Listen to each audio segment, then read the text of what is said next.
who's wondering, the chat right now, you may notice you can only message Naeem Malik, Carl Jones, and Ian Scott. That is just that way there isn't a lot of messages going on through chat. If you send a question over to us, though, via that, we will take note of it and include it in the Q&A section at the end of the meeting. Time pending, of course, depending on how many questions we get. We are visible on the YouTube. Yeah, it works. We will take note. Yes, you can only directly message us for the meantime, and then when we open it up to Q&A, everyone will be able to. Yes, we are visible on the YouTube. Yeah. Okay. We'll now start. Okay. Now, on behalf of the Birmingham Trade Union Council, I'd like to welcome you all tonight for our conference on crisis in education. We have Kate Taylor, Dean Turner, Gavin Cartwright, and Rhianna Lockley, the four speakers. Okay. The first speaker tonight will be Kate Taylor from the Anti-Academy, Loughborough Schools. Kate Taylor, if you can mute, please. Okay. Just before you do go, I'm just going to quickly mute everyone. We didn't get a chance to do that, so I'll just quickly mute and then I'll mute Kate again. Okay? Okay.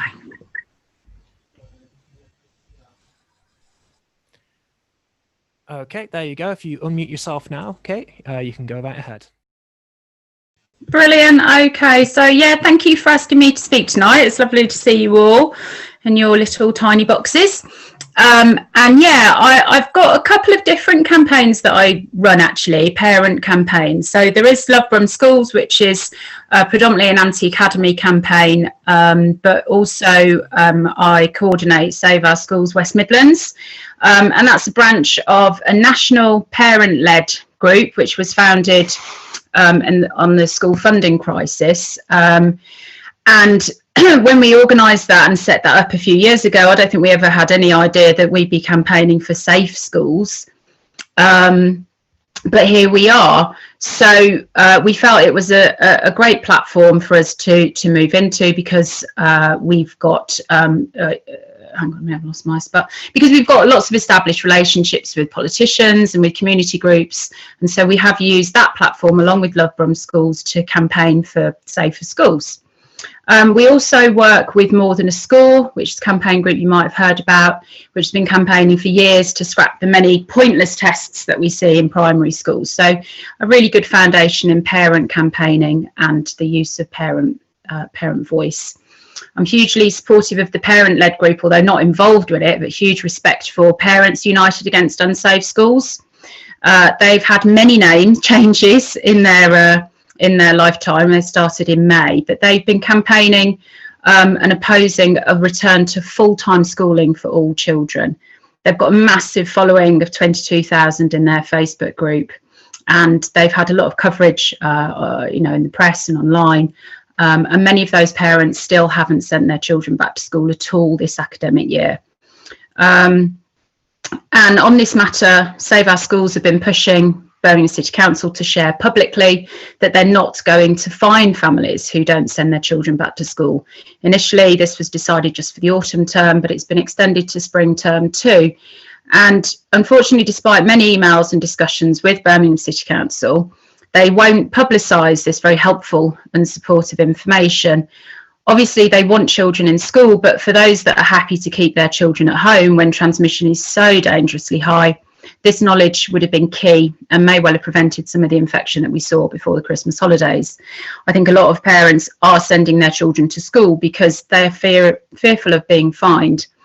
And it's a shame that Birmingham City Council won't just come out and say that they're going to be safe to do that without the fear of fines.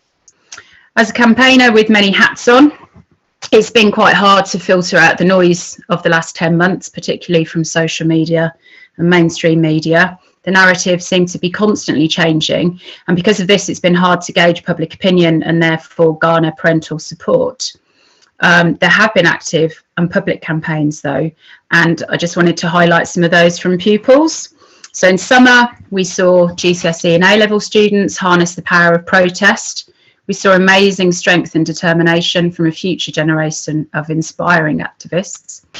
And in a roundabout way, the horrors of the pandemic gave them a voice that they possibly wouldn't have had before. They brought about one of the countless U-turns from the government, and many of them received the grades that they deserved. However, the impact on their university placements has been huge and sadly was not resolved for many. The university students themselves have been phenomenal in their rent strikes and public protests, again giving them a voice and a realisation that they can make a difference by standing together for what they believe in. And I think that what that has shown us moving forward is that we really need to listen to our children much more. As parents and educators and politicians, we need to ensure that we really hear what our young people are saying and ensure that we support them to take action where needed. So I think it's important to kind of lay that foundation that there is a sort of a public campaign with parents and with children, but I have found it quite hard to gauge it because things seem to change so much in the media, and it has been quite difficult, really. What we saw in the autumn term was a full and clearly highly dangerous return to in-school education. No rotas, no Nightingale schools, no social distancing, and really just a disaster waiting to happen. And we are all now experiencing the fallout of that. We began again to hear the voices of children who were struggling with the uncertainty that self-isolation brought, not knowing if they'd be in school from day to day. One day I had to send home a year one class at 9:15. They'd only come in at 8:45, but that's when the result came back of one of their classmates' positive COVID test. And so they were really just taking their coats off when I had to sit them down and get them to put their coats back on and send them all home. And obviously they were terrified and very upset. Then there was the huge confusion in the changing rules that left some of the children in school when they felt that they shouldn't be, feeling unsafe and at risk. Children had increasing fears around their exams, should they happen, as some year 11 classes were isolating 3 or even 4 times, I heard, in the autumn term.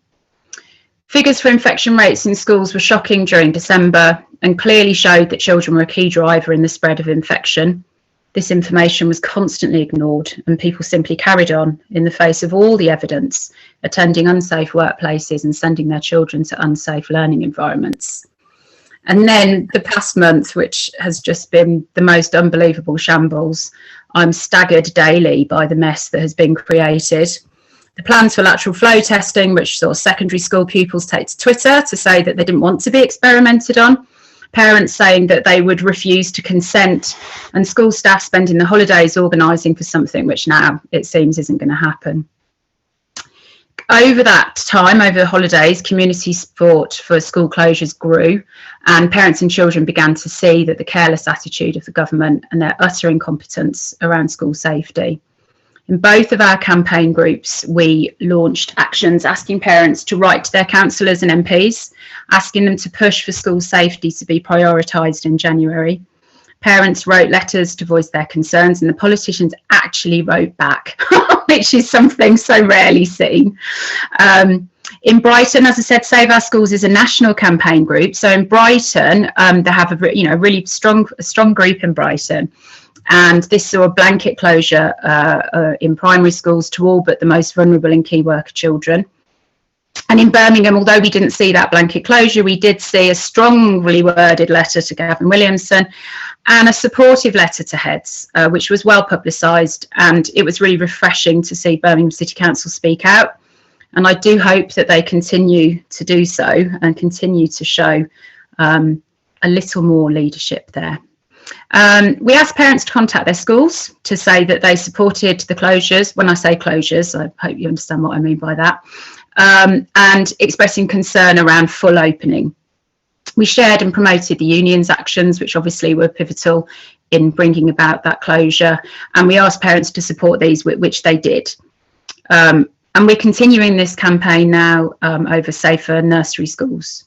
We've had huge engagement recently, which we haven't had actually throughout the whole of the pandemic. A huge amount of engagement, and a real change in attitude, I think, to support safer schools. I think parents are recognising that schools aren't safe at all. In terms of impact on children and young people, I see a really mixed picture. I work in primary, where despite initial fears around new routines, children have coped fantastically well. They really are remarkably resilient, and they want to be in school and learning, and for them, most importantly, they want to be spending time with their friends. They're adapting well to online learning, and we're seeing an increasing we're seeing an increasing divide between those who are able and those who need more support, and unfortunately I think that is going to grow. In secondary, pupils, there's more anxiety. They have a greater understanding of why schools need to be closed. They miss their face-to-face teaching, and they find it hard to stay engaged with online learning, and they're concerned about how much they've got to do and about keeping up with that, completing all of their tasks. We found it, as I say, in primary in September, that actually children hadn't slipped as far behind as we'd feared, and they picked up very quickly last term. And some schools have really embraced the focus on better mental health, and a reduction in pressure, and the cancellation of SATs has really helped that in primary schools. However, they are all impacted by general anxiety that we all feel, and all the constant changes. They miss their friends and they crave normality. And for many, the impact has been huge. I know for my son, he has got significant special needs, and it really is crippling him now, the anxiety about all of this. So, you know, we have to recognise the impact it has had on them. For us as campaigners, one of our next steps is to build a new way forward with education. Parents are telling us that they can't believe the nonsense that their kids are learning. They're aghast at fronted adverbials and the over-processed Singapore maths scheme. And actually, this feels really positive. You know, we've been saying for years the curriculum's not fit for purpose, and now it's laid bare for everybody to see, because for me, having constant lesson observations in every single lesson I teach all day long by children's parents is very interesting, but at least they see what their children are learning, and they're shocked. The pandemic has shone a light on the appalling inequality in our communities, one that we see directly as we now teach inside the houses where our most deprived children live. And we see their starting points, and we see now very clearly how far they have to travel. Our children need a creative curriculum, one that builds on their interests and strengths, one that shows them their history and shows and values what they can do rather than judging what they can't do. We can't go back to where we were before, and we must build a better system for these children. And I think that really, if the last few weeks have shown us anything, that it seems that in the face of willful incompetence from the government, that it's us that needs to make the difference, and we have to be the change. We have to start at ground level by having those conversations and talking to people and sharing newspaper articles and information, and we have to build up and we have to build out, and we have to inspire and drive a way forward in a way that our elected leaders seem pretty incapable of doing. So in terms of my campaigning, then I will carry on as I have been, you know, with parents and with children, working in unity with unions and with politicians, and hopefully trying to bring about a much needed change. All right, thank you.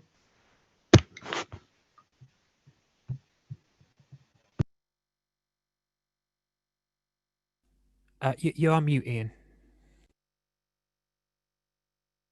Oh, my fault. Sorry, I'm only human. If we can all unmute ourselves, please, and thank Kate Cheller for her excellent contribution. Thank you. Thank you. Thank you. Very good. Now, our next speaker tonight will be Dean Turner from the Rent Strikers campaign. Dean Turner. Just before Hello, I end, thank because you. everyone did unmute themselves, I will quickly V-mute everyone and then unmute Dean. Sorry about this.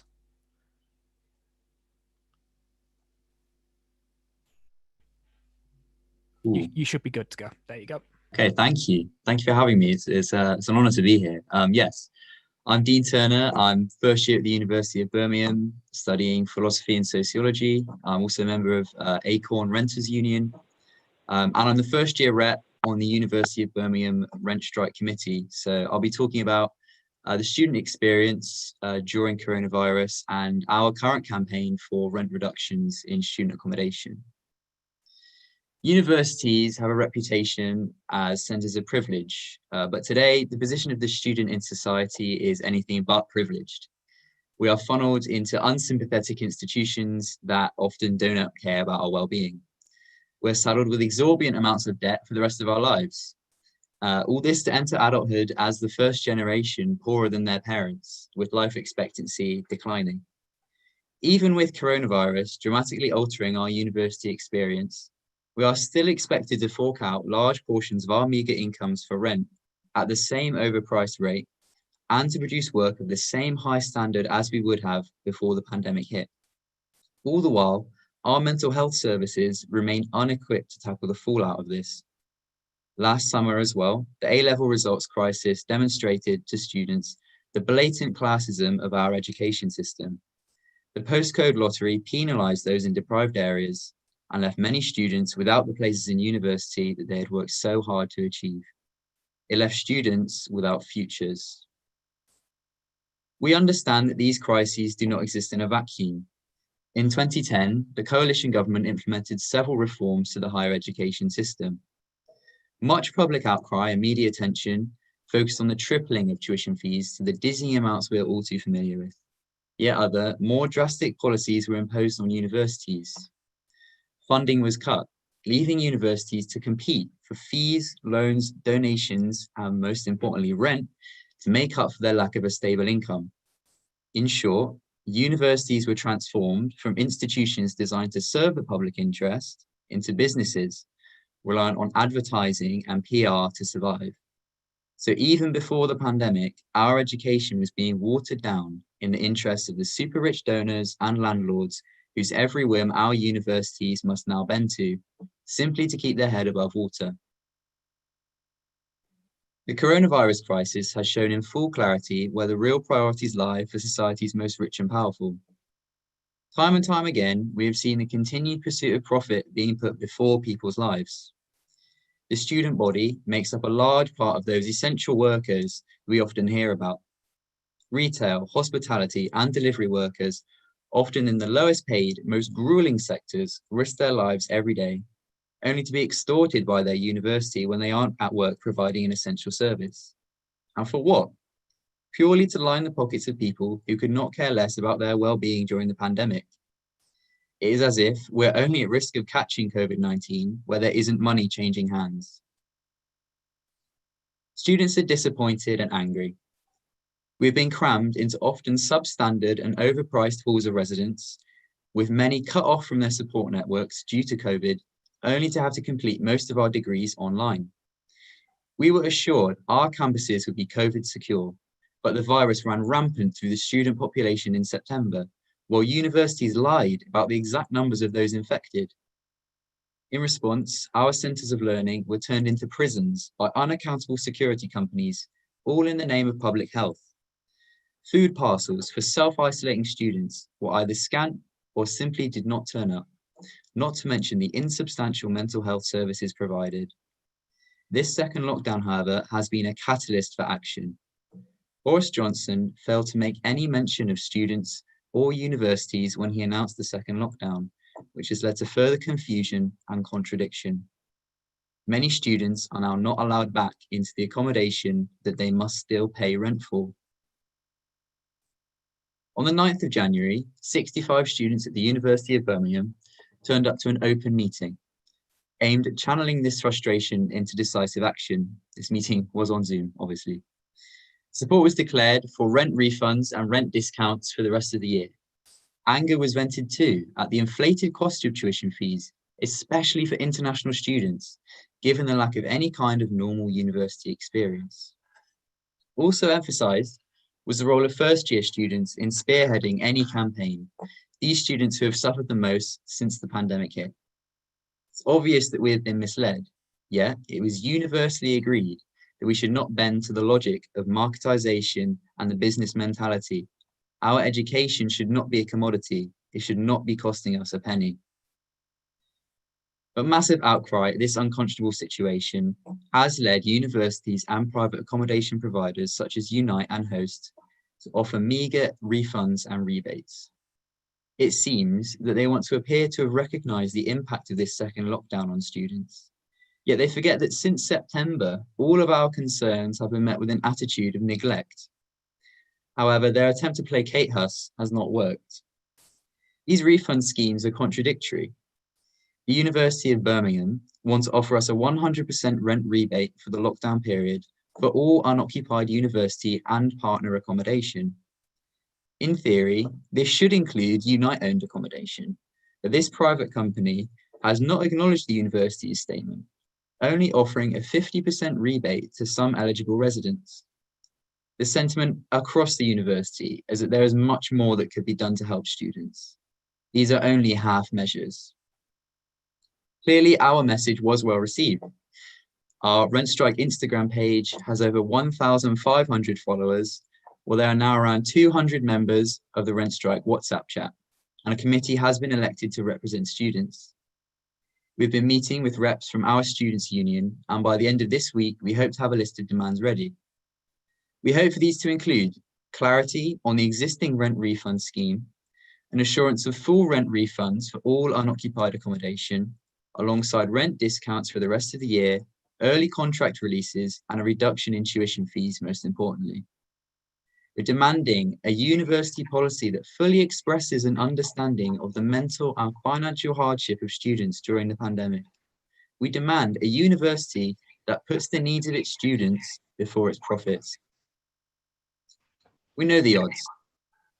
We face a university with a record of cracking down hard without remorse on staff and student protests. Yet, with over 50 other student bodies campaigning alongside us and withholding rent this month, it seems we have the support of the wider student population. Sympathy for our struggle has also been expressed by journalists and MPs such as Owen Jones and John McDonnell.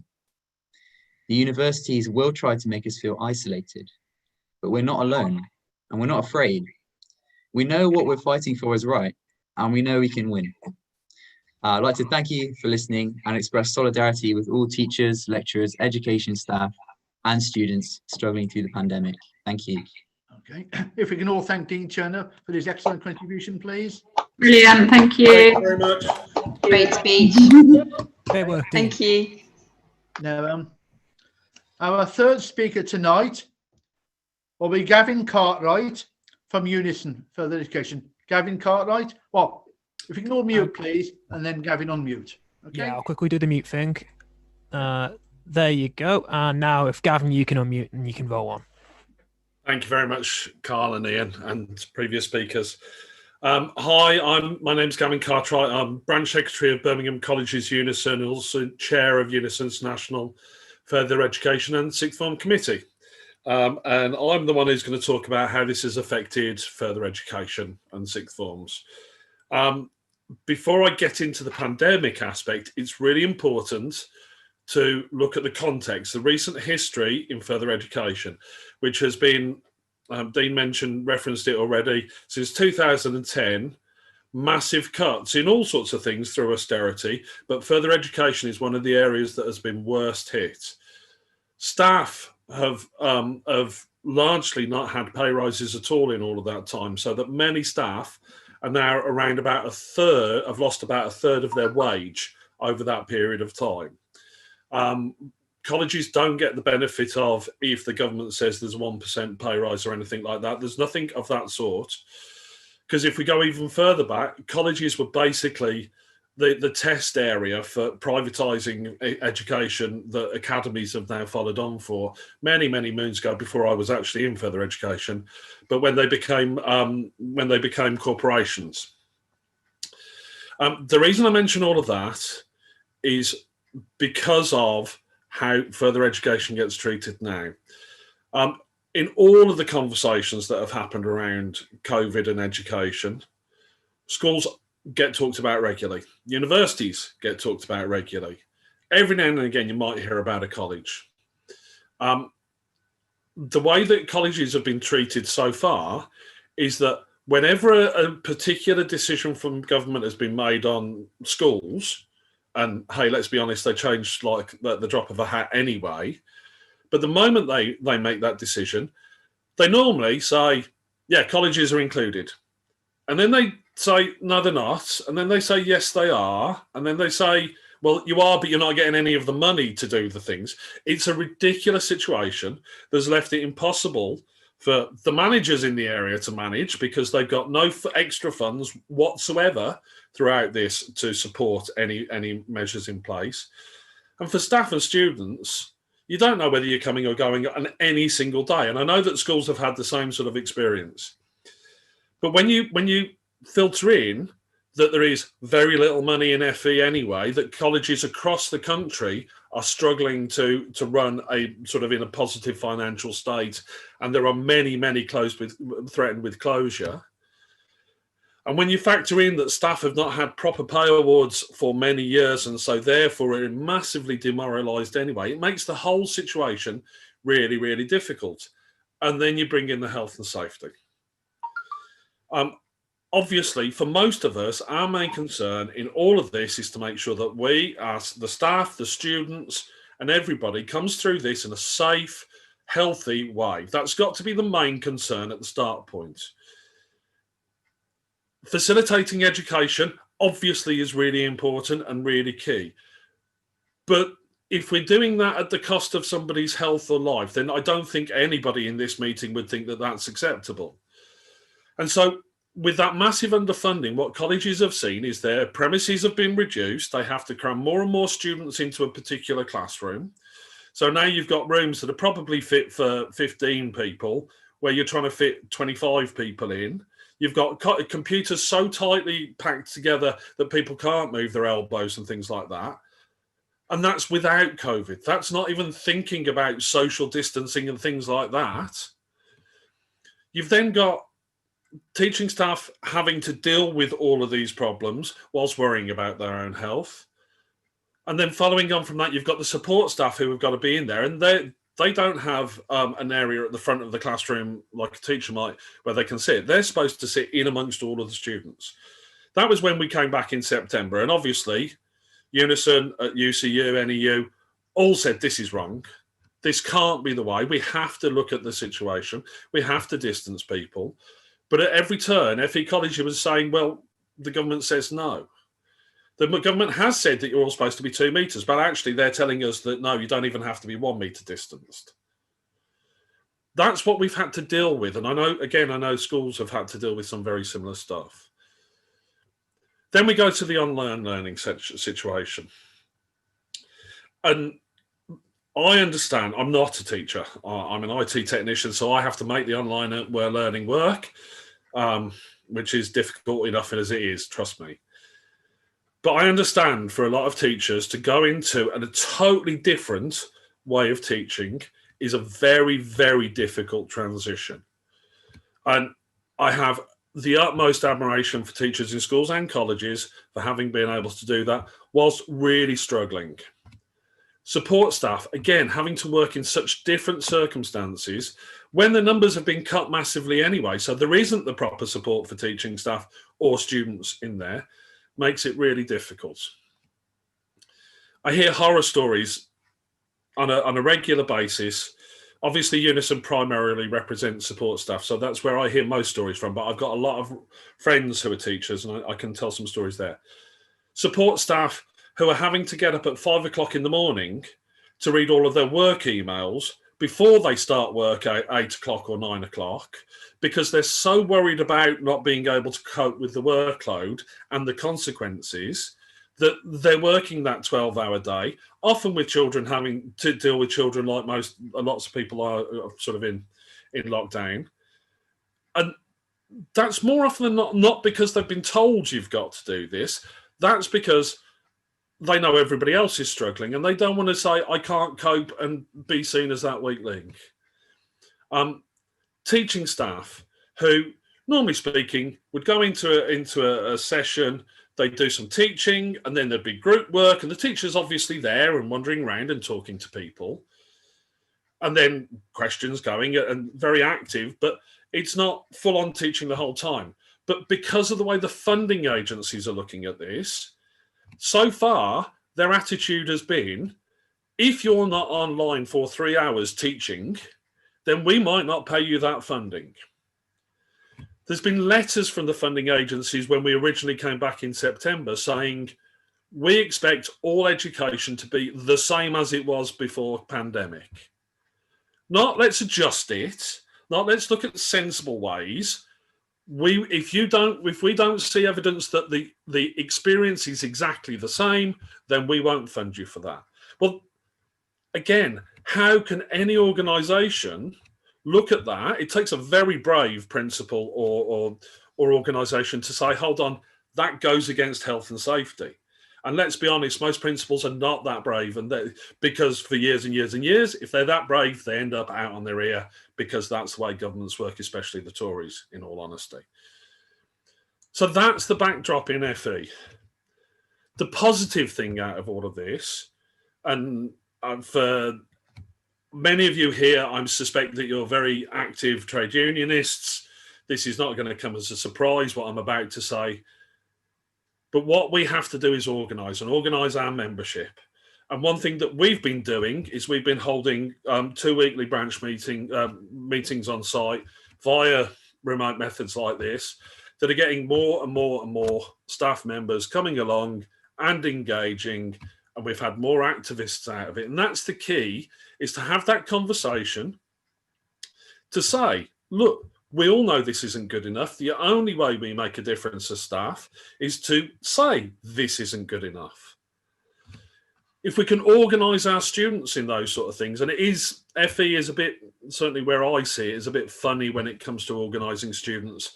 The NUS is often quite different in setup within colleges. Not always. There are some really good examples of NUS in colleges where it's very similar to universities, but often it's the college itself will control it. It's not students who are controlling it. It's often a sort of a bit of a lip service situation. So organising students is a challenge, but we will always work with students if they want to. And certainly, yeah, I mean, in all of this, I think the key thing, as ever, let's talk. These sort of meetings where we can talk, we can throw our ideas around, we can make those connections, we can get to link with each other as much as is possible, and build and build and build a movement of resistance on what's going on, rather than allowing the Tories to continually just fudge the issue, change their minds at the drop of a hat for no particular good reason or science-based agenda, almost always on funding, on finance rather. And then we can make this a change, and hopefully we can change bigger things as well. But I will leave it there. Thank you very much, everybody. Okay. If we can all thank Gavin for a very spirited contribution. Thank you. Thank you, Gavin. Okay. Now, our fourth speaker tonight will be Rihanna Lockley, who works at the Birmingham City University, UCU. Okay, Rihanna. Can I unmute myself? Yeah. Just one moment. I'll quickly make sure everyone is muted for you, Rhiannon, and then you can unmute yourself again. Okay, there you go. If you do it now, you should be able to go ahead. Thanks, Carl. Thank you, everyone, and good evening, Birmingham Trades Council. Really grateful for this invitation to come along and to meet you all and share our current dispute. And it's very nice to be around trades unionists. Myself and Kirsten, who's here as well, have spent this afternoon in with HR in a quite tiring meeting, so it's good to be around friendly faces. I'm here to talk about our dispute at Birmingham City University, but I think I'm very much drawn on what Dean has said about the sector, in that it's been a very long time coming in terms of the marketisation of HE, and education more widely has really allowed what could have been a public health problem turn into an absolute disaster, and universities alongside schools have been at the heart of that. And really, when we look at how universities acted in the summer, what we saw was basically a bit of a meat market. So there was a real bidding war to get students on board, absolutely set up by the marketised system, in that universities were basically facing a black hole, no guaranteed university funding if they didn't recruit. The fee system means that not all, but a considerable part of university finances comes from tuition fees. And so they were trying to outdo each other in terms of what they would promise. And I'm not sure that they even talked to students that much about what students wanted over the course of the year, but what they did was go about setting up really impossible promises in terms of what they would deliver. Birmingham City University, where I'm branch secretary and Kirsten's chair, is a prime example of this, in that our DVC, Deputy Vice Chancellor, made a pledge without consultation of anybody who would actually be needed to enact this pledge, that 50% of our teaching delivery would take place on site over the course of this year, with no knowledge of how the year would pan out. Given that there are a lot of academics based at the university, she perhaps could have done some asking around about what's likely to happen in winter. I don't think, in spite of all the Tories and educational leaders now saying nobody could have predicted this would happen, UCU were certainly predicting it was going to happen, the NEU were predicting it was going to happen, I'm sure Unison were predicting it was going to happen, and students who were politically engaged perhaps were also predicting it was going to happen, but a wider group were being sold undeliverable promises, certainly about what education would look like, about how much interaction they would have, the experience, the sort of the experience that's sold to people as to what university is.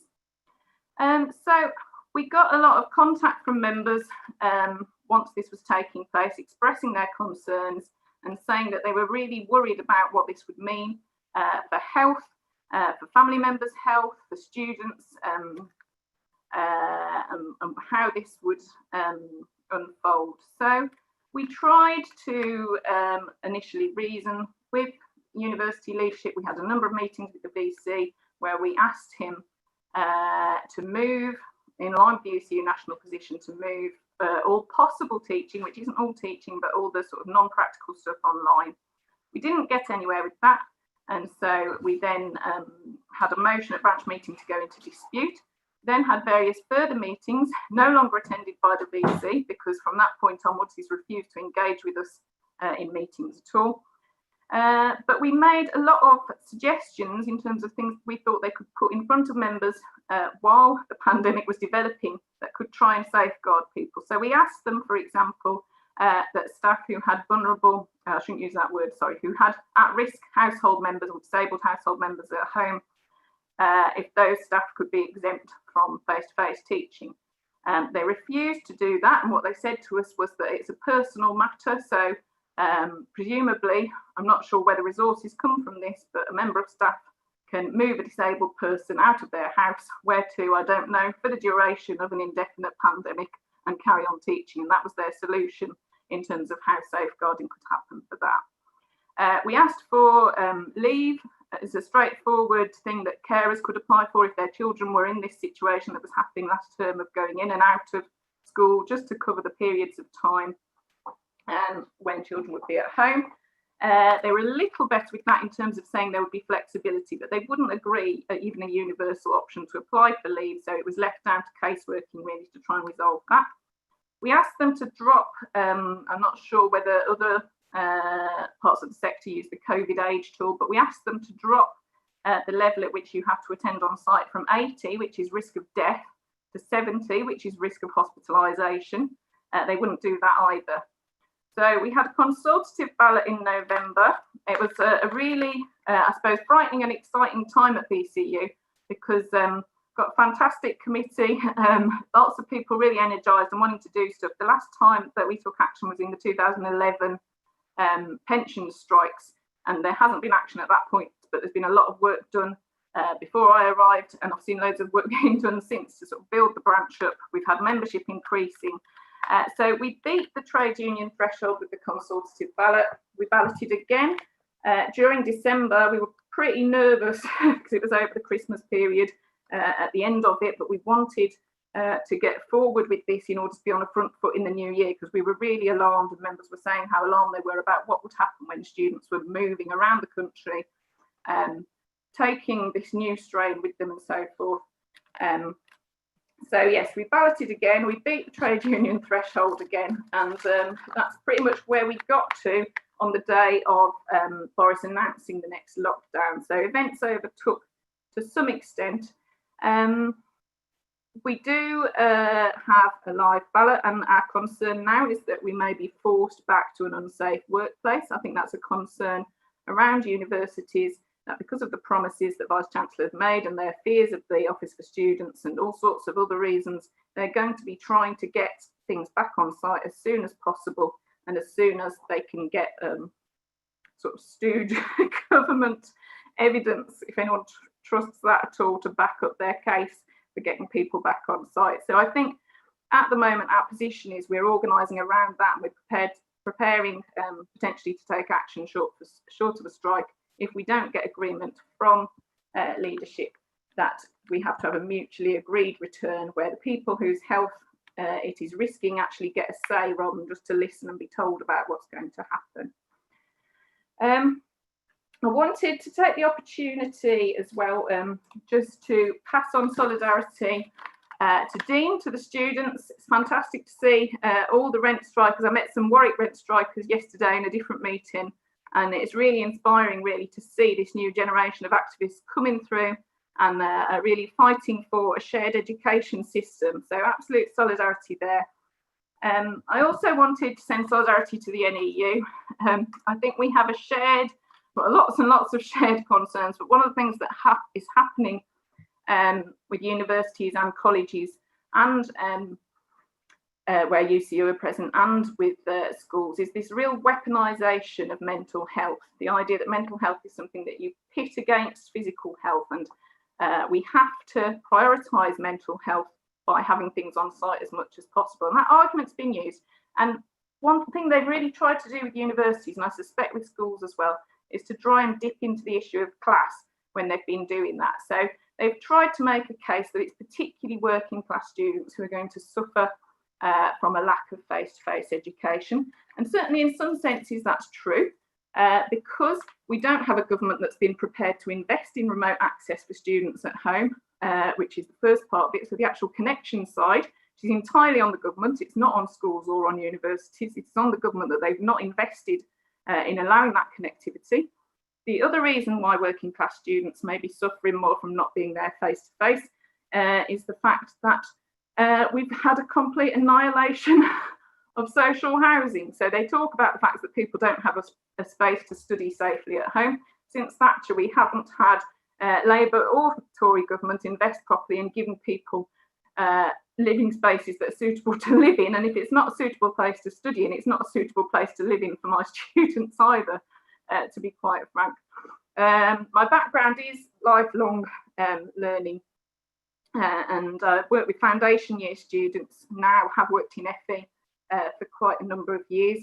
My personal situation is I'm now got 2 kids at home. We've absolutely taken a position as a branch that we support the NEU solidly. We take it to the bosses, we take it to management to deal with the fact that they're putting these issues onto carers. That is incredibly difficult, and we really need a mobilisation around the education sector on this issue and on how carers are supported through homeschooling. Just going back to the issue of class again, really, one thing that's neglected in all this talk about mental health and class is actually the damage being done to working class students by allowing this second wave to happen. So schools and universities have facilitated a second wave, and that's actually slaughtered working class people. It's really, really run through our communities. In terms of my situation, my kid's dad, my former partner, is a nurse. He's based at a nursing home. They had about 3 months where they couldn't see him during the last lockdown because of COVID being in the home. This time round, last week, we got news from him that COVID was back, which I believe is definitely down to the failures of this government to manage the situation. That's not good for my kids' mental health in terms of worrying about their dad, although he's going to be fine. It's certainly not good for the residents who, unfortunately, though they had 1 dose of vaccine, it wasn't in time enough for them. So lots of people there have thought that hope is coming and have then lost their lives through this poor management. But as well as that, in terms of mental health, what doesn't get talked about school kids is all the school children whose parents are going out every day into low-paid work that doesn't have to be done, but could be just at home with those children. Those kids are going into school, potentially picking the virus up and spreading it around the system as well. But those kids are worrying, of course, they're worrying about their parents, and they're worrying about what is going to happen to them. And we really need to take this argument back on mental health, because these are the people who've stripped child and adolescent mental health services over a decade. They've destroyed it. And so we need to come back at them really hard every time they do this. So yeah, I just wanted to offer that solidarity. But lastly, to my colleagues in FE who are here, I think the other thing that's not being said at the moment, which Gavin has said very eloquently, but I just wanted to add to really, is that at the moment we've got 12 cohorts of kids who've got really uneven experiences of education, mainly to do with poverty, but also to do with where they've been living, what school's been in and out, what type of curriculum is being done during lockdown. We have a sector that is set up for levelling people up. So we have a further education sector there. If we fight for it, they're ready and waiting to sort this crisis out. We don't have to have a racetrack model of learning. We can invest properly in FE. We can put resources there. And for every year of children who has been through this situation, FE would be able to sort it out if we're prepared to fight for it and to get it funded. And I think I'll finish on that. But thank you all again for welcoming us here, and solidarity. Okay. If we can all thank Rhiannon for her excellent contribution. Here, here. Thank you. Next of all, we will have a very short video pertaining to the porters dispute, and very gallantly, at the last minute, Doug Morgan will be speaking to us after the video on the NEU situation. Okay, so now can we please have the video on the porters dispute? This is a short clip I'm going to share. It's about 8 minutes long, but the Banner Theatre has actually done a complete video of what's happening with the porters. So here it is.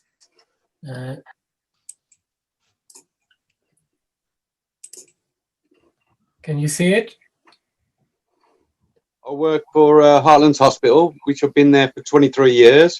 Can everybody hear I it? enjoy my job, and because of last year with COVID-19 coming out, the morale has gone really, really down. One thing, the morale with the porters is having this letter saying that they're changing all the shift patterns, which is bad because majority of them weren't able to do this 9-tier rotational shift pattern.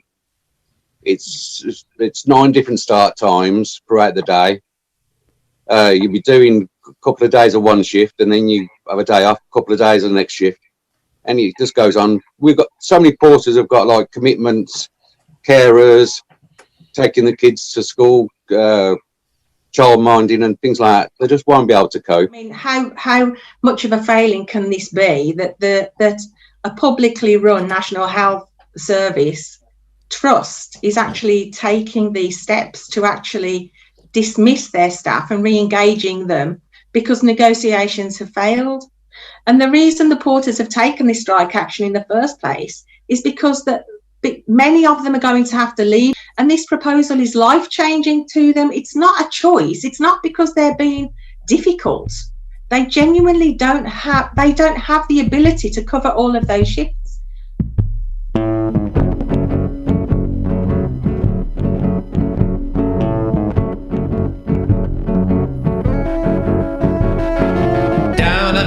Hospital on the eastern side of Brum.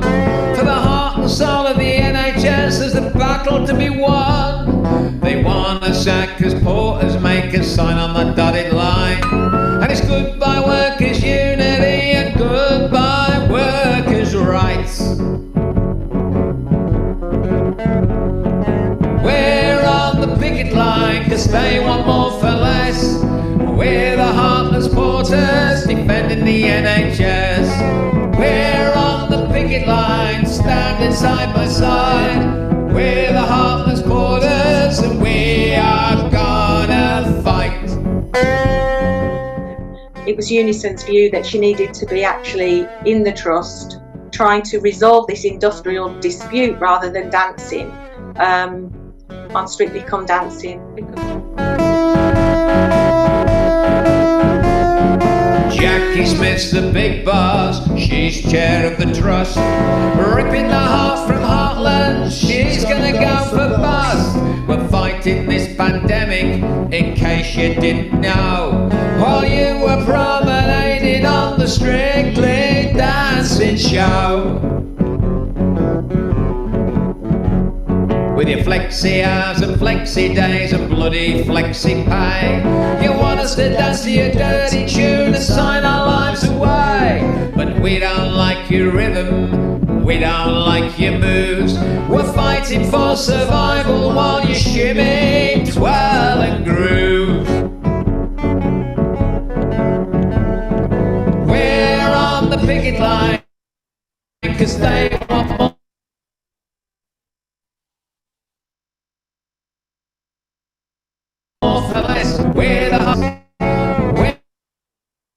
We're on the picket line, standing side by side.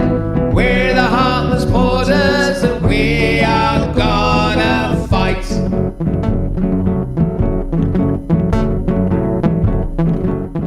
The morale's down, but having these letters saying they're going to fire and then rehire us has just dropped us. But you know, this hire and fire, employers are deciding that this is the quickest way of being able to get what they want. They are seeing this as the best way of achieving their aims without having to go through proper industrial relations procedures.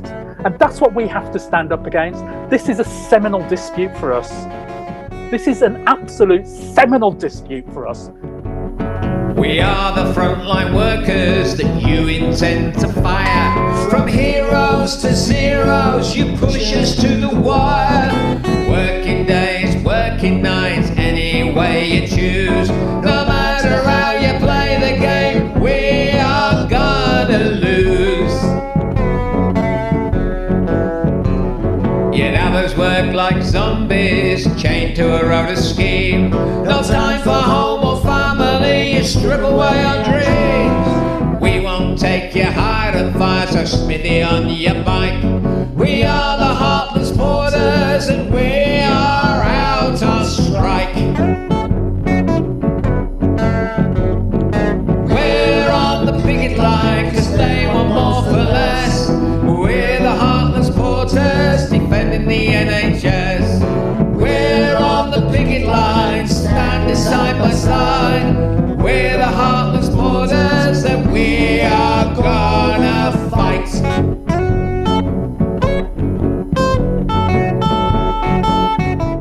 Common sense applied would say people do not want to take strike action for the slightest thing. It's always the worst case scenario.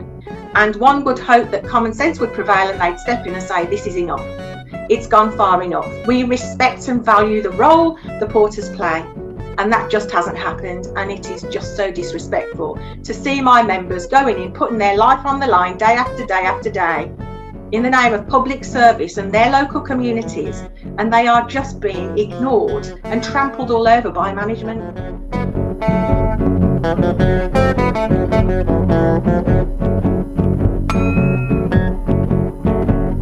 They're busting union contracts, destroying workers' rights. It's time to stand together, it's time for us to fight. All around the country, they're watching this heartless crew. Today it is the porters, tomorrow it could be you. So come on, you workers, wherever you may be, stand with the heartless porters in solidarity. Whether you're a driver, a cleaner or a nurse, if we don't stick together now, we're all gonna come off worse. We're on the picket line, 'cause they want more for less. We're the heartless porters, defending the NHS.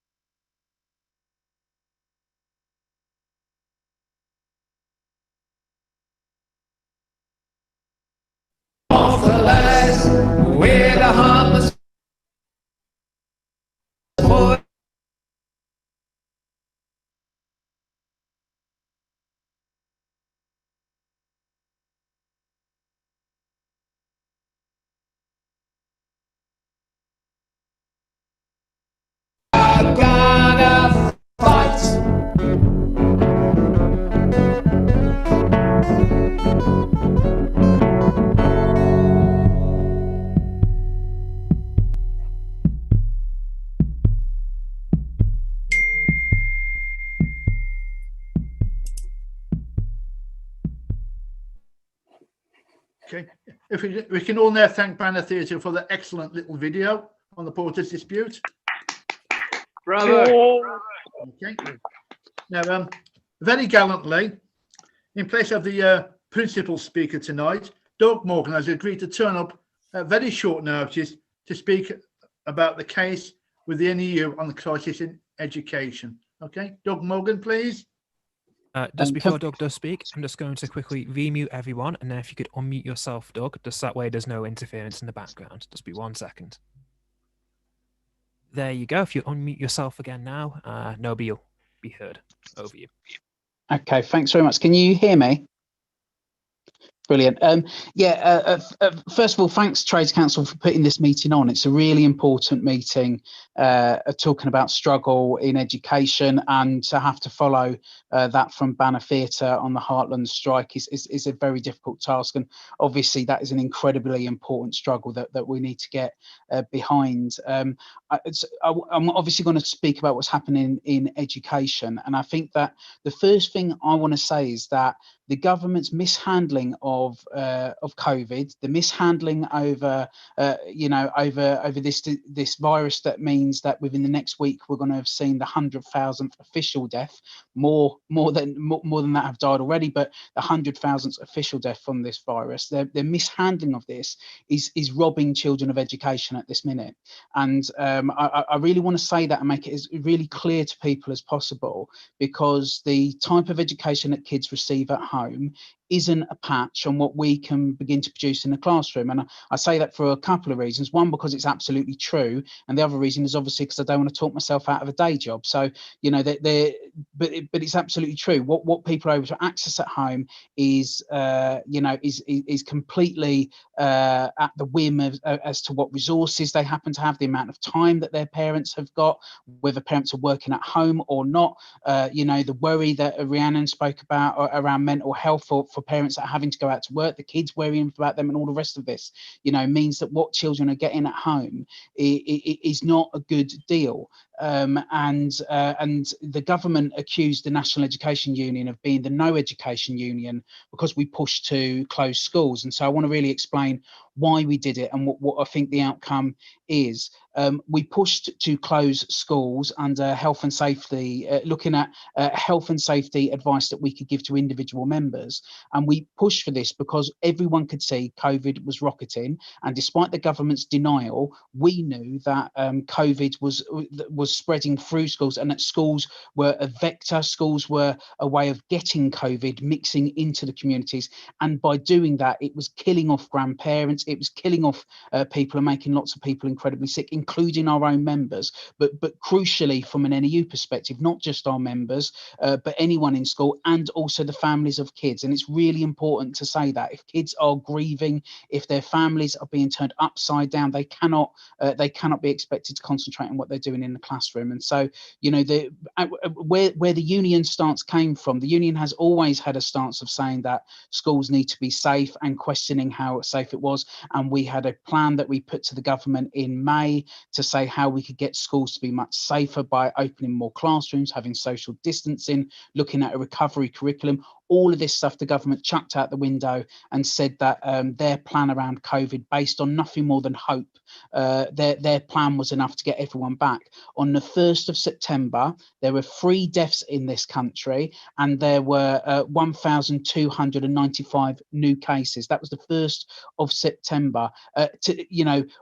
We have had days during the last month where we have admitted more people to hospitals in just one day than we had in all of the hospitals in the UK on the 1st of September. And what you can see is that since the 1st of September, not following the advice that we'd looked at, not following scientific advice that we'd looked at, we've seen COVID has gone up and up and up and up and up, not just because of the impact of schools, but the message it sends to society that everything's fine, reopen everything, and everything will be nice. And so we take no pride in saying that the NEU played an incredibly important role in getting schools to close. No pride at all, because it is based on the absolute failure of this government to our communities. But the NEU and Unison did play a crucial role in doing that, in issuing advice to members to remind them of their individual rights, and that I think gave members the courage to assert their rights. You know, on the 4th of January, 6,000 schools were affected by being totally closed or you know, or partially closed, and that's in the context of 60% of schools on the 4th of January having a teacher training day. So we had a major impact. The impact of the NEU discussing it and making it a big issue publicly, an issue that actually both Sage and Independent Sage had supported, but the issue of the union doing that gave parents the confidence to say, do you know what, we're not letting our kids go into school because it's not safe. And that meant that on the 4th of January, the 4th of January, despite the government saying in the morning that schools were absolutely safe and risk assessments were fine, by the end of that day, they'd had to change their mind and say, actually, it was all a load of rubbish, schools weren't safe. And so, and what we can see now is the sort of tail of that, where we're getting deaths close to 2,000 a day, you know, and again, our hospitals are absolute breaking point. So the NEU took that position, though, partly because left activists in particular in the union organised to say, we can't just say things aren't safe. We have to begin to say to people, you can stand up and have courage over this. And actually the NEU and Unison were unique in this. There were other education unions that also said schools weren't safe, but I think they had no courage in their members to stand up and do something about it, or they didn't have the courage to issue the advice that was needed. And what the NEU discovered and Unison discovered was agency. They discovered that their members can stand up and do something about it. People can get onto the page of history rather than just expecting some government minister will make the right choice. And that's really where we got to. Now, where we are now is the situation where we have, you know, people talked about the amount of people going to work is far too high. And the problem with that is that will lead to more unnecessary deaths. It will exacerbate the crisis. You know, health workers are now, and I think there's something like 85th day of having more than 10,000 people in hospitals. It's unprecedented what's taking place in the health service. So part of the action that I think individual teachers took en masse was also to say solidarity with the NHS as well. And this wasn't an argument that was won in every single school. Some schools very bitty, some schools the head teacher said, of course we're going to close, you know, we have to make the decision because the government won't step up. So we, you know, but we didn't win the argument everywhere, but it's an argument that was incredibly important to put. But as I say, we now have schools where the amount of people going in for key worker and vulnerable kids is much higher than in the first wave.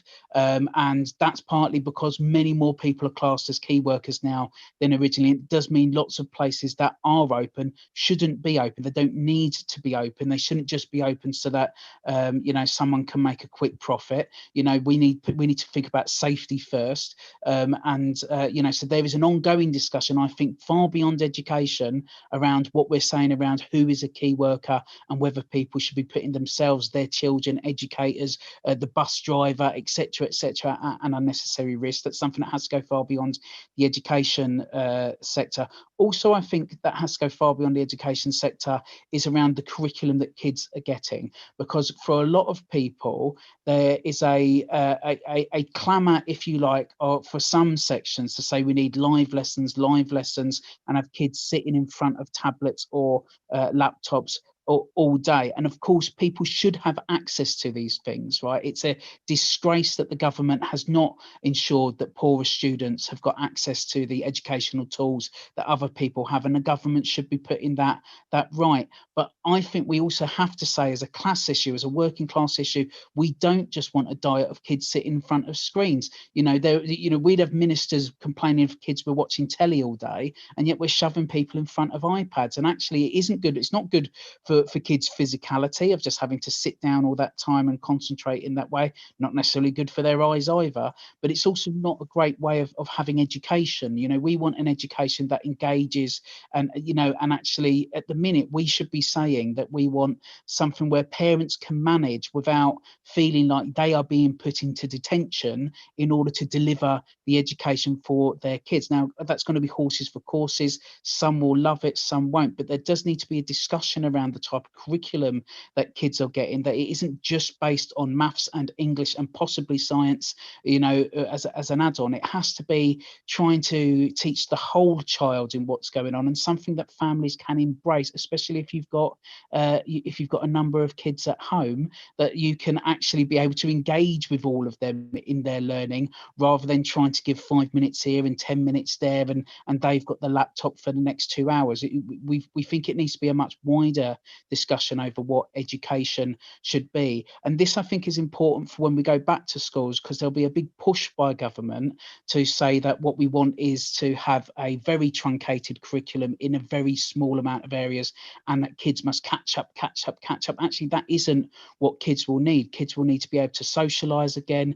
Kids will need to be able to explore the curriculum. And what we need to be able to do is get kids into a place where they can embrace learning and run with it. And Rhiannon, it's absolutely right. Schooling does not end at the age of 7. It doesn't end at the age of 11, doesn't end at the age of 13 or 15. Schooling goes on. You know, kids are meant to be in schools till 18. So there's time that we have where we can do something about this. We can invest in this. But I don't think we should say that there's a dumbed down curriculum for working class kids, or that we just hang it on any old exam that the government can pick out the air as a way of just trying to line up children as if they're beans in a supermarket. You know, we need to be able to have an argument around what that education should be. And part of the way that we're looking at it is, one of the ways the union's going to look at it is to have an assault, if you like, on poverty. So both raising the arguments that Marcus Rashford has raised, you know, the sort of the unofficial leader of the opposition, you know, the arguments that Marcus Rashford has raised around poverty, but we also want to raise the arguments around educational poverty. So what we also want to be saying is that kids should have access to art materials, they should have access to music materials, they should have access to good drama materials. It has to be more than what is on offer. And we're not blaming schools for this. Schools are under immense pressure to try to recreate a curriculum in a way that none of us really believe is possible, and that a lot of parents are struggling with, and we should just acknowledge this and then say, right, how do we have a discussion around it? And that discussion, as I say, cannot be just had amongst NEU members or educators. It should be a global discussion where people are beginning to pitch in and say, right, what is in the best interest of our kids? So this is an ongoing discussion. There'll be you know, the government will probably try to push people back into schools far too early. Our arguments will still be the same as it has been all throughout, that we need safe schools, we need proper testing, reliable testing of COVID in place. We need to have social distancing. We need to have a curriculum that is about engaging and recovering, and not just one about stressing our kids out. So we think that argument needs to be a wider argument to have with parents, and in particular trade union parents as well. So I think that what we've got, you know, some people would describe what the NEU was able to produce was a victory over the government, and in one sense it was, because it was a victory for common sense and safety. But we have to say that it comes at the detriment of kids and their education, and that detriment is not caused by the NEU, not caused by Unison. That detriment lies firmly and squarely with Boris Johnson and the rest of this government that have buggered up COVID and are buggering up the futures of our kids. And I think that we have to all stand together to say enough is enough. We're going to stand up for the next for the future generation, and take this as a class issue into saying that we deserve better than what our government is serving up to us at the minute.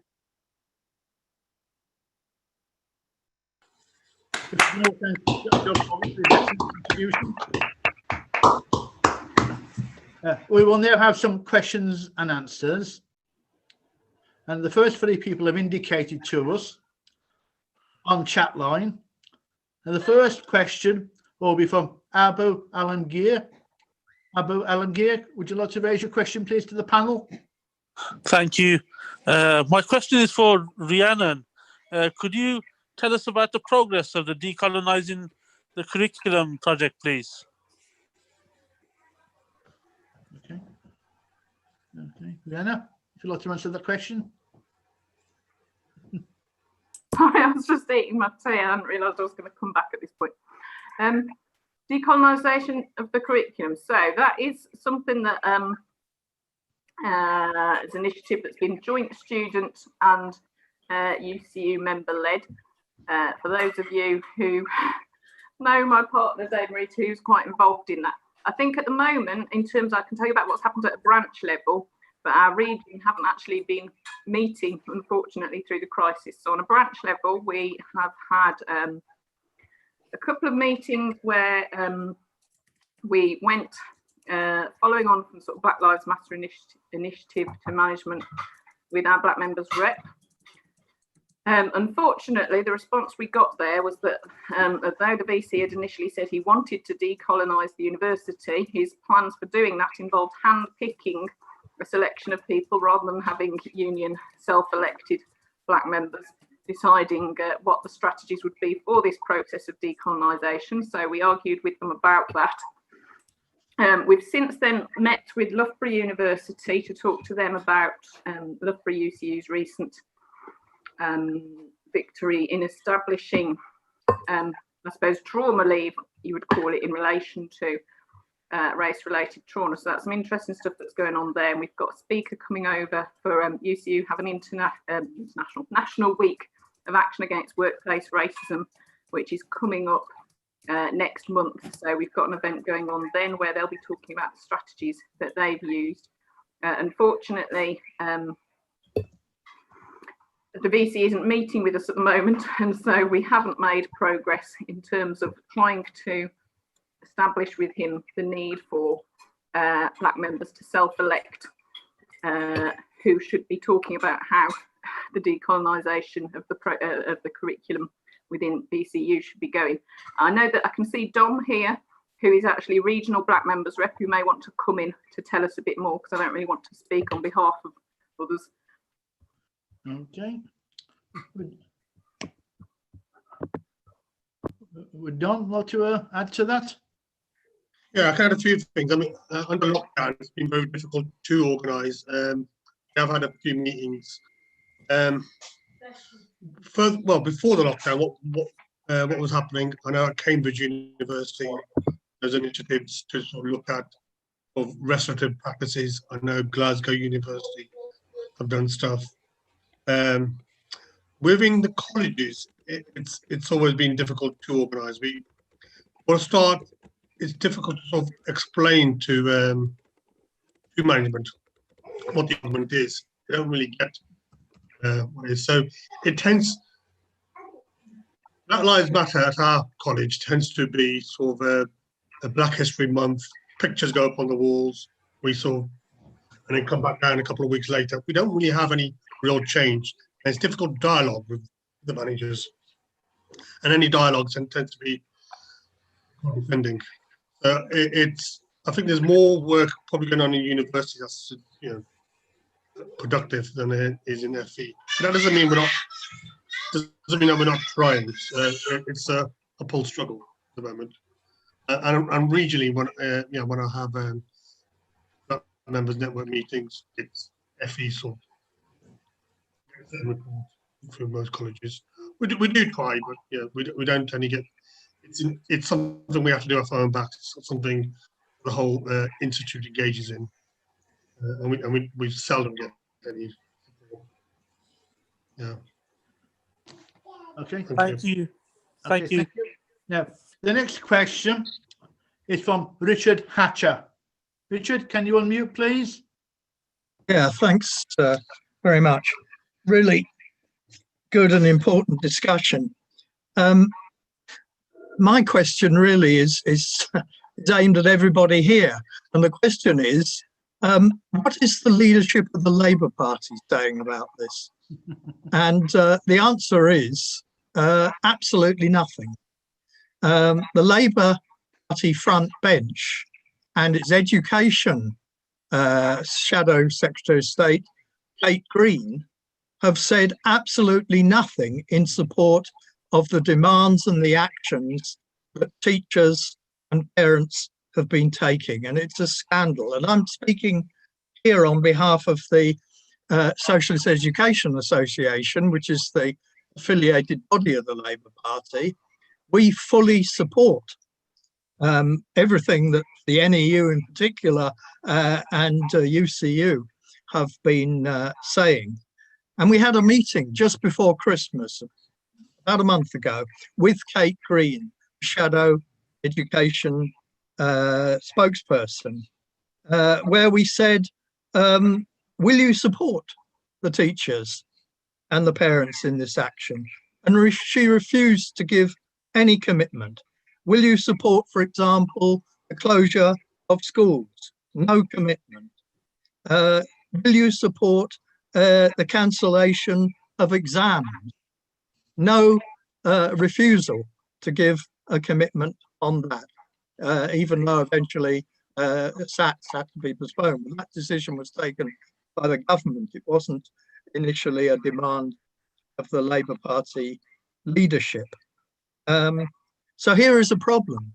And fortunately, the opposition within the Labour Party on their education policy, and more generally the policies of the Starmer leadership, has been strong. In fact, the Socialist Education Association has grown in numbers.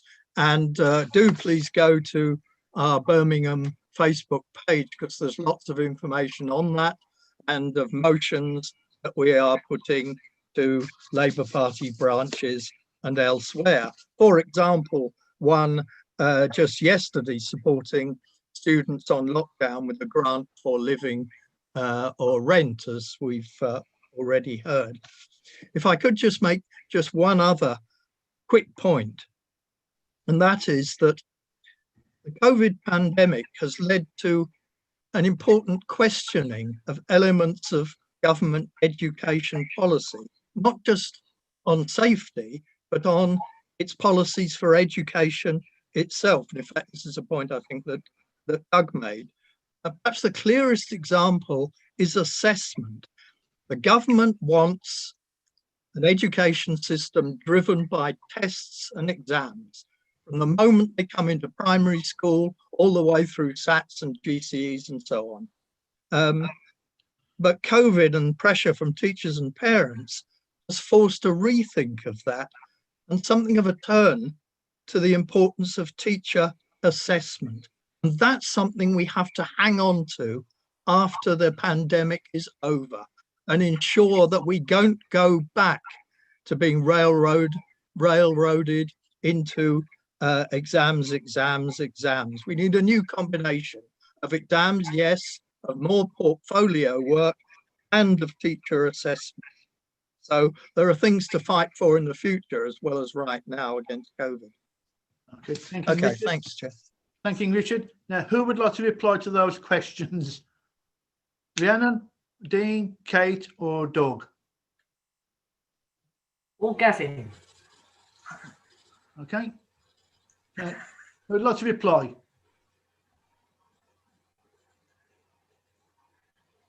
Rhiannon or Dean? Or I see Doug was raising his hand then slightly. Okay, sorry, I didn't see you. Okay, Doug Morgan. Yeah, just quickly, I think that what Richard said is absolutely important, to be honest. Is really important that what we do in education is now up for grabs. And I think that people do need to engage with this. It's your children that are going through this. It's staff delivering this. And I think we also have to go and say we want to break with the idea that school assessment grades are really about places in an Ofsted league table and stuff like that. We have to break with this and begin to say what kids are getting is what they can achieve at certain points. I think we also need to have a discussion on it as well, though, because I think that, you know, when we talk about teacher assessment, we're not necessarily just saying what a school thinks a kid should have. We might be thinking about how can we get schools to work together to work out whether their judgments are right and all the rest of this. So I think you're talking about wider support that people can give to each other's. Otherwise, you could get a ceiling that comes from certain schools in certain areas, and I don't think we want that. So I think it needs to be a big discussion. I think Richard's absolutely right. I would say it's incredibly unhelpful that the Labour Party have been incredibly unhelpful on an official stance. It has been very helpful though when we've had Labour MPs and councils and councillors standing up. That has made a difference. To be completely honest, it has been helpful if we've had Tory ones doing it. As I speak here as the NEU, you know, it's been helpful, and I think that people need to keep pressurising and keep pressurising, but having an actual sensible opposing education policy would be incredibly useful. And I think that what we've shown, if you like, is that can be fought for from below. So I think people need to keep putting the pressure on to people and then saying, how do we begin to engage where we can? So we put the pressure up, because if we're just waiting for officials to say what should happen, we might be waiting for a very long time. The one thing I did forget to add, sorry, Ian, is that nurseries are still a major issue. The government have kept nurseries open, you know, which is insane, because the rate of infection for staff in nursery is incredibly high, but also again it's the same vectors of spreading the virus in the communities. And so we think nurseries need to be key worker and vulnerable students as well. Okay, thanking Doug for that reply. Would anyone else like to add to those comments from the panel? Kate? I can then, yeah, if you like. I think, yeah, it is very, very disheartening to sort of feel like we have no opposition, and I do think that's sort of where we're at, really. If we look at what Doug was describing over the school closure, when I introduced myself, I didn't explain that I was a teacher. I was still faffing about my son going. So I'm a teacher as well, and I'm in the NEU and do a lot of work with Doug. And you know, Keir Starmer's journey over that 24 hours was just ridiculous. I mean, it was just appalling. And for him to, in the face of, you know, he knew what was happening. He knew what the NEU were proposing. He knew what the NAHT and ASCL were doing. They had proposed legal action to the DFE. He knew that, and he still said that schools were safe. And I didn't hear it myself, but apparently then the day after, he apologised for not supporting the unions. It's just not good enough, is it? So it is really, really upsetting. And like Doug said, and like I said, you know, it really just gives me more fuel and more passion to think that it has to be us, it has to come from us, and it has to come from, you know, our movements and our actions, and we have to drive it, which I think we're doing quite well at. Okay, thanking Kate. Gavin, would you like to reply to that question, please? If you can, yeah. Okay. Yeah, thank you. So just on the first point around sort of the Labour leadership, I totally agree with everything you're saying. And I just sort of, if we think back to the previous leader and some of the policies that were at the last election, how different a world would we be in if there was free internet for all, so that we'd removed that major barrier there is for lots of working class children at the moment in this current circumstance. I just wanted to, on the examination side of things, just point out that when it's a bit more nuanced when you talk about further education, because there's all sorts of things in there that might be problematic for teachers to assess. I know from speaking to teaching colleagues where I work, they found the assessment process really difficult when it was foisted on them at this point in time.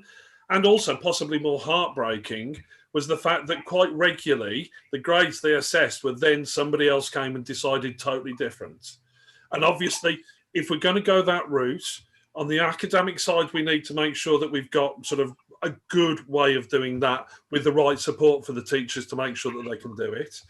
And on the more practical things, when you start talking plumbing and brickwork and stuff like that, it does become more complex, because obviously there are formal qualifications that often, if you're talking, say, for example, gas, for somebody to be able to be a gas fitter, there is a whole heap of testing. And actually, I'm not sure many teachers would want the responsibility on their shoulders of, yes, I said that person's fit to ask, and actually now they've gone and something's happened. So it's more nuanced, although I absolutely support the point of what you're saying. getting rid of testing in primary schools it's a ridiculous thing. It has been for years. We put too much pressure on sort of kids at that age. And it's no wonder that some of them end up struggling with that level of pressure on them at such an early age. And it's no wonder that that gets carried over into senior schools where they're thinking, this isn't for me. And I'm sure many of us have had that experience in our past where just one or two bad teachers, and I know it's not very often, but it happens, can put somebody off the rest of schooling entirely. But if you've got a system that's designed to put people off in that way, it's got to change. There you are. Thank you. Okay. Thank you, Gavin. Now we need to move on.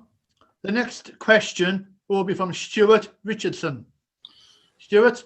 Yeah, thank you, Chair. I'm a National Education Union delegate to Trades Council, and we've had some important contributions and comments from Kate and Doug about this whole question of safety in schools. I think it's quite useful to quote some statistics.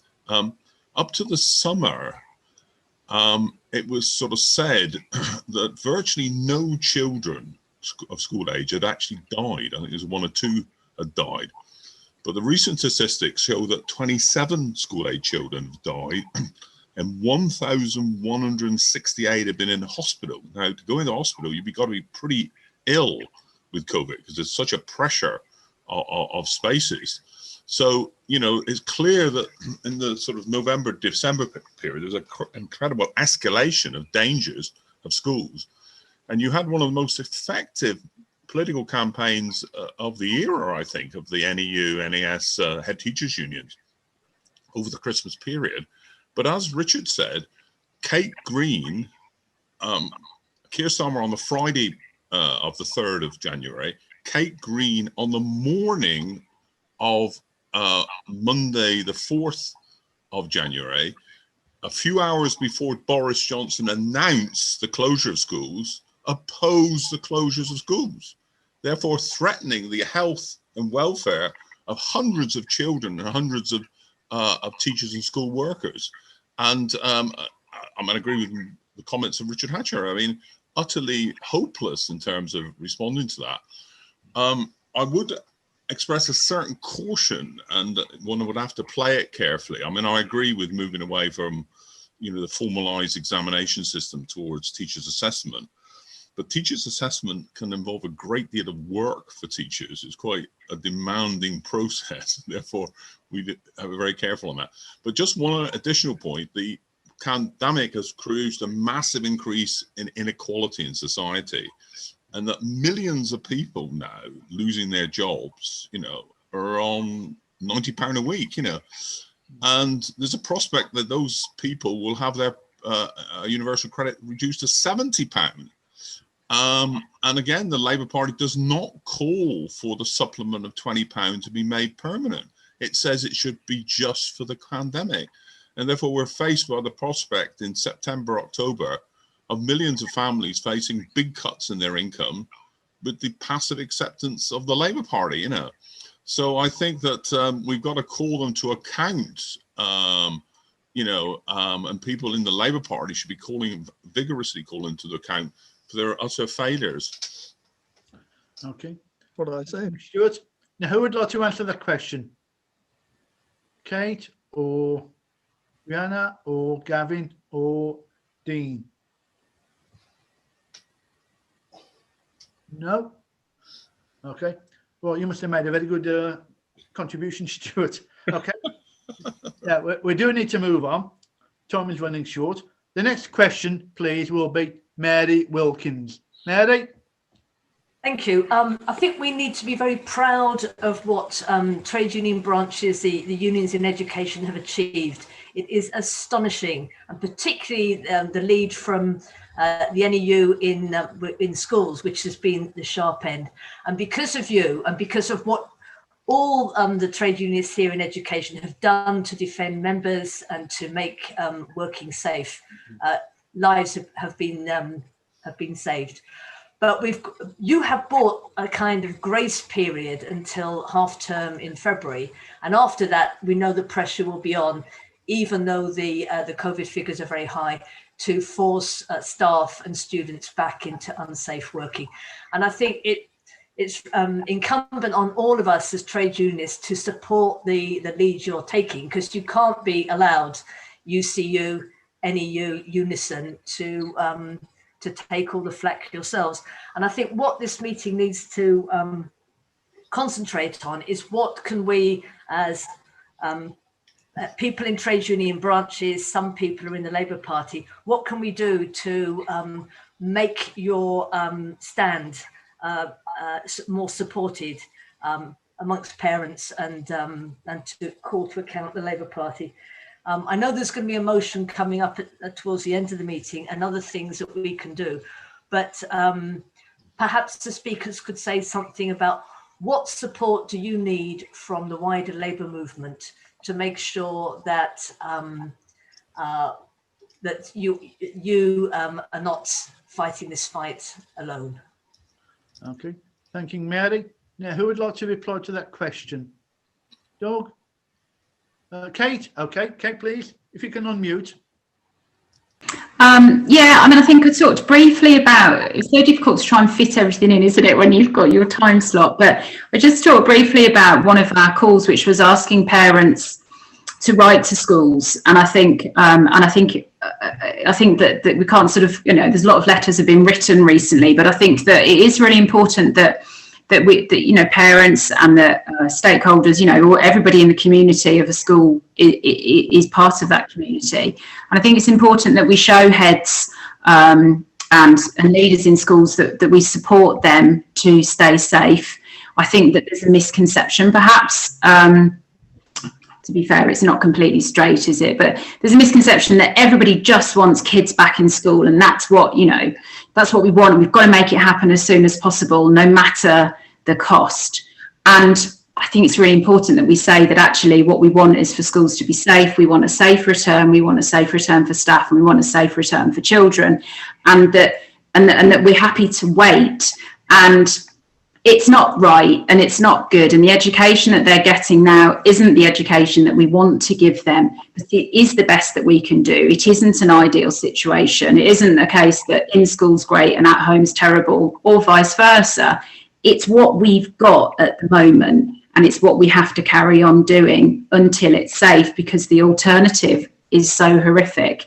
And I think that if we can do that and write letters and share our feelings and share support, then I think that would go a long way to encouraging heads to be a little more bold, and encouraging our councillors and our MPs to be a little more bold. Like I said, I've had responses from councillors and MPs that I've never heard from before. And I do think it's important to let them know what we think, and to let them know that we support them to be brave. Thank you, Kate. Rhiannon or Gavin or anyone else? No. Yeah, I'll come in. Okay, Rhiannon, please. Yes, Rhiannon. Yes. So, in terms of BCU and what you can do there, I think a good start might be writing to our Vice Chancellor, Philip, who I'm sure I can find out details to be circulated around Birmingham Trades Council for, and ask him to actually prioritise Birmingham NHS over any pledges that he's made about how learning will be delivered, because I heard just on the news today that Birmingham is amongst the places that's declaring it doesn't have spare beds. I know that people were initially being moved up from London when the London NHS was overwhelmed, but really to take a sort of medium rather than short-term view of that as well. So to really prioritise our community. He likes to say that we are the university for Birmingham rather than the University of Birmingham. He needs to make good on that and actually support the community in defending it against a pandemic. We've always had really good connections with the University of Birmingham, and in fact it's their action that they've taken over the USS dispute and then the full fights that I think has really helped give our branch confidence to get going. And I know that Elio's here, who's set up a support fund for our branch should we come to the point of taking action short of strike and then get financially penalised, or should we end up escalating to strike action. So Elio, I know, has set that up, and that's another way in which you can support. I think as well, just solidarity messages which we can share with members at branch meetings and share on the mailing list and so on, always helps, because as I've said before, it's been that's not good, 11 years, no, 10 years nearly. No, hang on, yeah, nearly 10 years since we took action at BCU. We've got some really great, really politicised people on our committee, but it's all about everyone else as well, isn't it? And making sure they know they're supported. So all of those things would be fantastic. Thank you. Okay, thank you, Rhiannon. Dean Turner. Yes, thank you.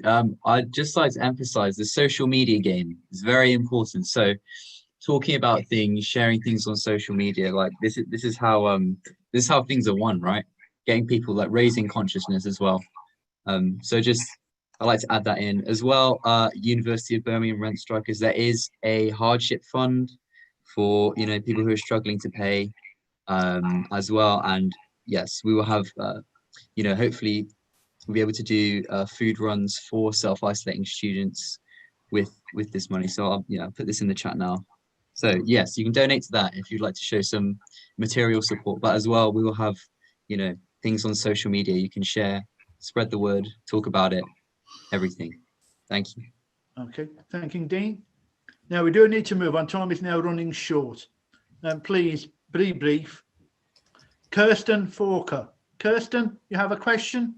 Yeah, hi there. So I'm Kirsten. I'm branch chair at BCU, and I think first of all, I just wanted to say thanks everyone for that fantastic support and solidarity.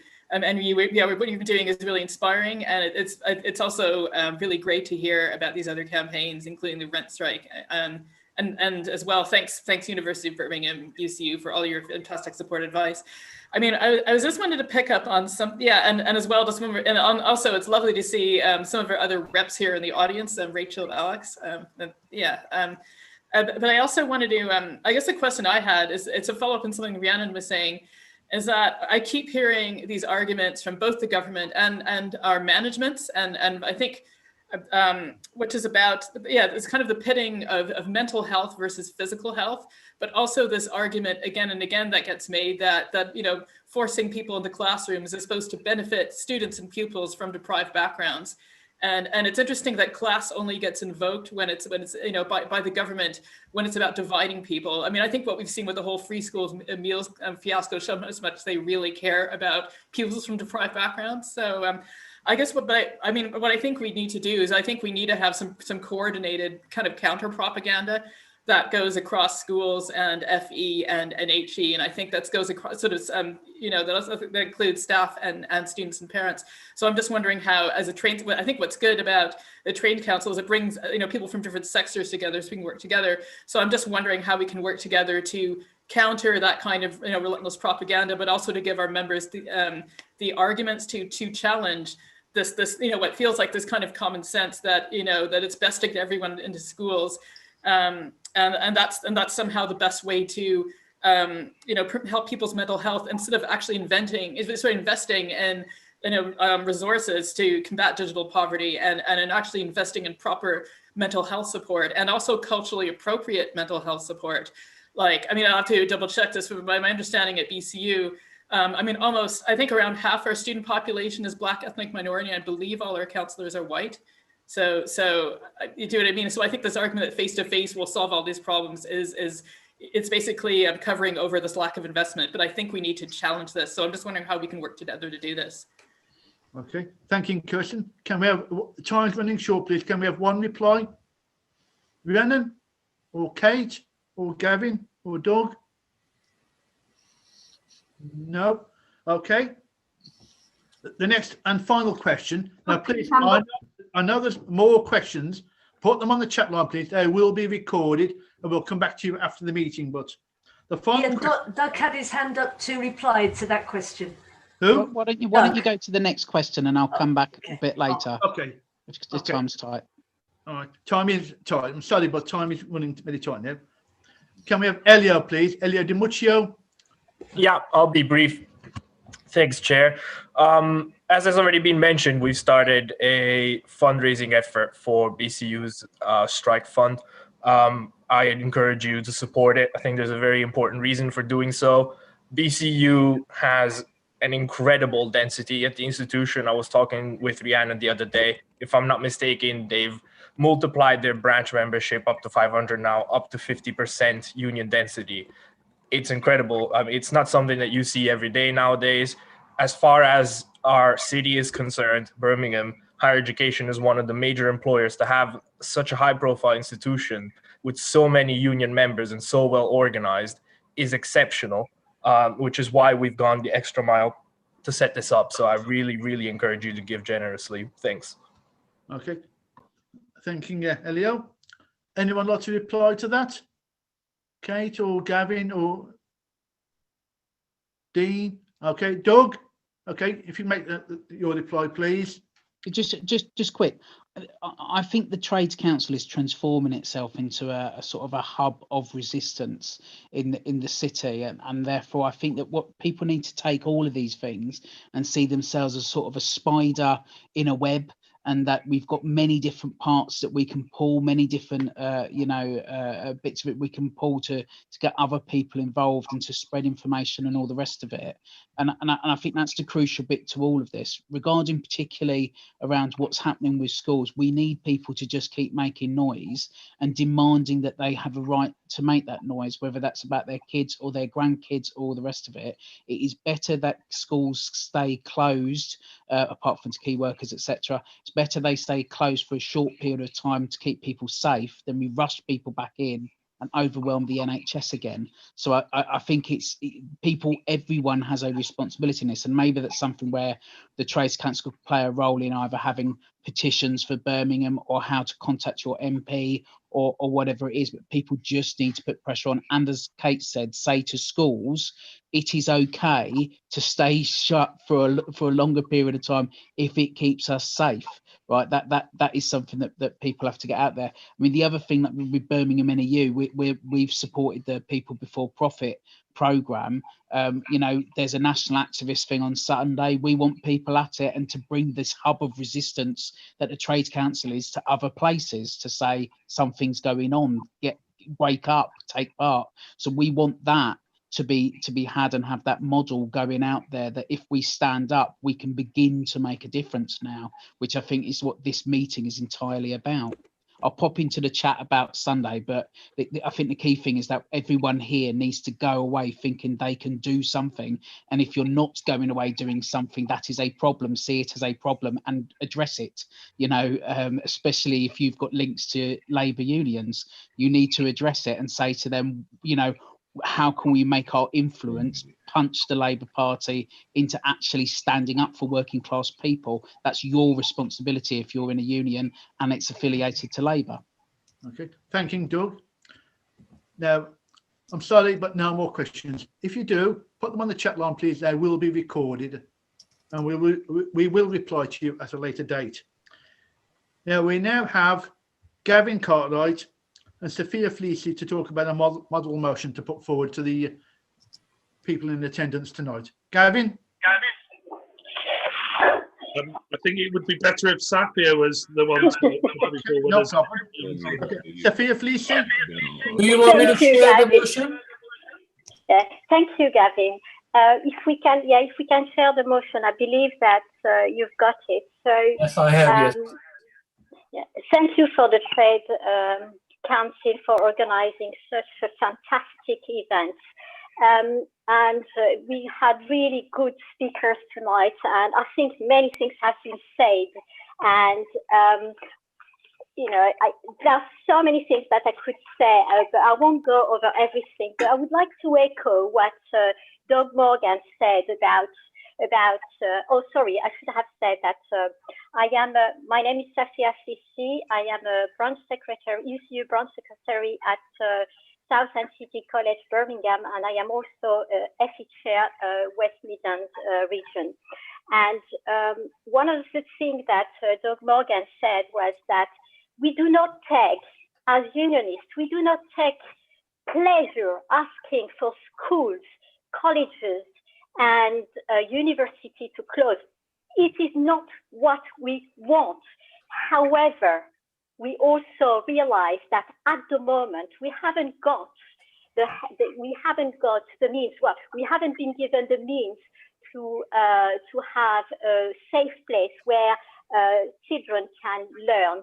So our top priority at the moment is the safety of our children, of our students, of our staff, and everyone that is in contact with people in education, which means everyone really. So yes, and there is this narrative in the media where we say that teachers are letting students down, and it really, really makes me very, very, very angry. And there is this persistent attack from the government trying to find ways to make educators to work face-to-face with students. I would love to go back face-to-face, but not at the cost of the life of my students, of the parents of my students. We've lost a student recently, and a young man. So it really is, you know, the dreadful virus is there. It is a reality for us. It is, and we are at the forefront, and we can see the effects coronavirus has. We had many that have been affected, and recently we've been given a new definition of what vulnerable students are, and this new definition is simply all students who haven't got IT equipment, which means that it's all of our students at Southend City College, Birmingham, and I suspect it's most of the students in Birmingham, and I suspect it's most of our students everywhere, which means that what government is asking is for all our students to come back face to face and giving us nothing in terms of safety, absolutely nothing. So basically what we ask is to come back in an unsafe environment. And the reason given by the government is that students have difficulty following lessons online, and sometimes they haven't got the equipment. And what we're saying is that we need funds, we need students to access online learning, and for that they need to give us the money. Gavin said earlier that we haven't got the means, and it's SE, especially SE, but in schools and universities, we've been neglected. We have been neglected for a long, long time.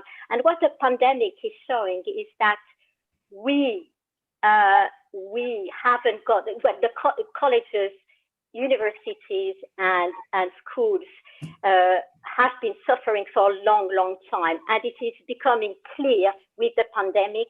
So what the motion is asking really is to stop digital poverty, and is asking the government to stop accusing us of not wanting to support students, because that's exactly what we want. We want to support students, and we would like, so what we would like is for everyone here to lobby their MPs, to lobby everyone they can, and to ask if they want to support students, is to ask for funds to allow these students to access IT and support.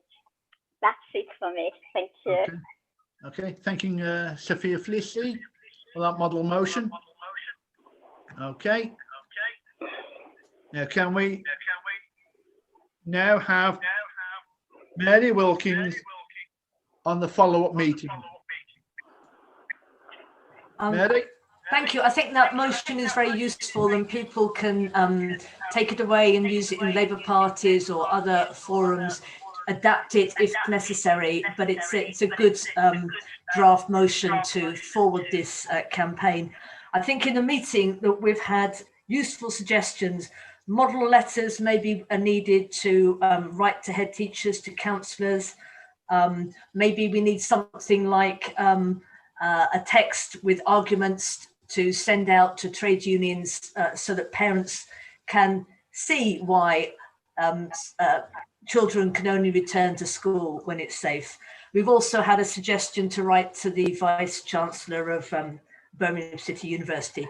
So all of us who are concerned about developing this campaign for a safe return and to defend workers and students in education, there is a follow-up meeting for anyone who'd like to work on this. Tuesday, the 2nd of February,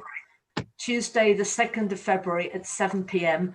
This again is hosted by the Trades Council, and the notion is a kind of working group to take some of these ideas and bring them into reality, because we need, as people have said, a wide campaign to support the things that have been said tonight. So email Naeem, please, the Secretary of the Trades Council, if you're interested in joining this group, Tuesday the 2nd of February, 7 p.m. Thank you.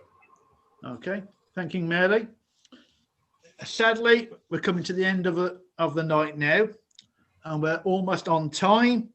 Now, if we can all thank Vienna Lockley, Dean Turner, Kate Taylor, and Doug Morgan for the excellent contributions tonight. And Gavin Cartwright. Oh, so I do apologise. And Gavin Cartwright. Yes. Sorry, not intentional. What are you like, Ian? Dreadful. Anyway. Okay. And if you can also thank Carl Jones as well for handling all the control panel and being at the receiving end of all the questions and comments. For the job. And thanks to you and Naeem, Ian, for hosting this. It's much appreciated. Yes, thank you for hosting. Okay. Yeah, if you didn't want me to come back, you just had to say, don't say it in front of everybody else. Oh, sorry, but no, I'm only human. Anyway, I wish all of you a good night in at home. Keep warm, keep dry, keep self-isolated, and we'll be confident that we'll all meet each